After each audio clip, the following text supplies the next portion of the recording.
তোমরা কারা কারা এরকম আইলা মাছের ঝাল খেতে পছন্দ করো আমাকে অবশ্যই কমেন্ট করে জানাবে।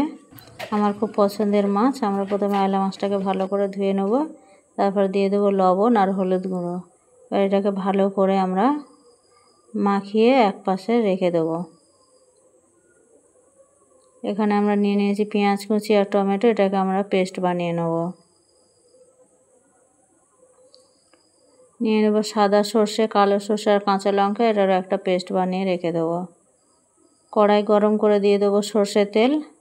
সর্ষের তেলে দিয়ে দেবো লবণ আর মাছগুলোকে দিয়ে দেবো। মাছগুলোকে ভালো করে এরকম লাল লাল করে ভেজে নেব।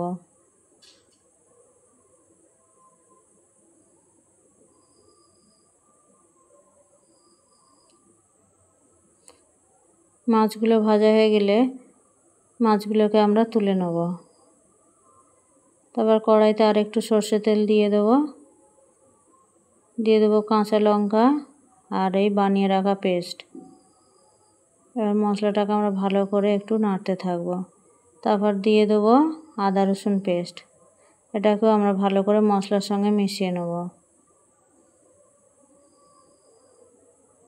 মশলাটাকে ভালো করে ভেজে নেব। নিয়ে ধনে জিরের গুঁড়ো, লঙ্কা, লবণ দিয়ে দেবো, হলুদ গুঁড়ো আর কাশ্মীরি লঙ্কার গুঁড়ো। এটাকেও মশলাগুলো আমরা ভালো করে একটু কষিয়ে নেব।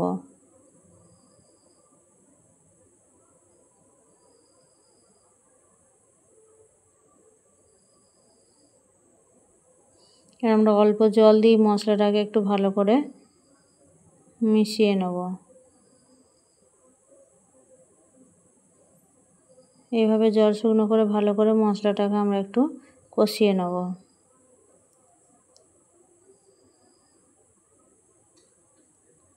আর পরিমাণ মতো জল দিয়ে দেবো।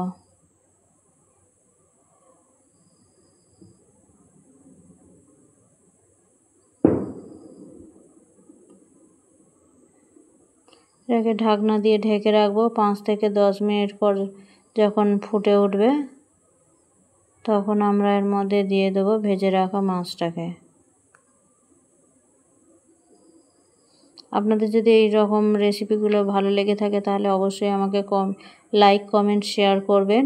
আর এরকম আমার ভিডিও দেখার জন্য আপনারা অবশ্যই আমার চ্যানেলটাকে সাবস্ক্রাইব করে দেবেন।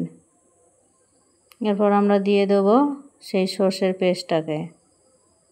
তারপর ভালো করে ফুটে উঠলে আমরা দিয়ে দেবো ধনেপাতা কুচি।